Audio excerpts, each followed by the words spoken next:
পেয়েছি, অল্প খাবার দাও। দেখতে পাচ্ছিস না নখ পালিশ দিচ্ছি, তুই নিজে নিয়ে খা। ইস কি গরম, হাতটা পুড়ে গেল, এখন খাবো কি করে? মা আমি অ্যাড করব, তুমি একটু দেখিয়ে দাও। দেখতে পাচ্ছিস না ফোন করছি, ভাগ এখান থেকে।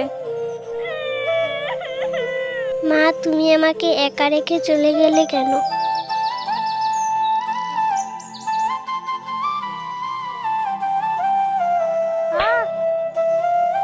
কি ব্যাপার, মায়ের কি হলো? মা কি হয়েছে? পাটা মুসকে গেল। মা তুমি একটু দাঁড়াও, আমি ঘর থেকে আসতেছি। মা একটু শাড়িটা তুলো তো, আমি মলম লাগিয়ে দেই। মা আমি তোমার পায়ে মলম লাগিয়ে দিয়েছি, তোমার পায়ের ব্যথা এখনই কমে যাবে। টুকু, তুই আমার কত খেয়াল রাখিস, তোর সাথে আমি খারাপ ব্যবহার করি, তুই আমাকে ক্ষমা করে দিস।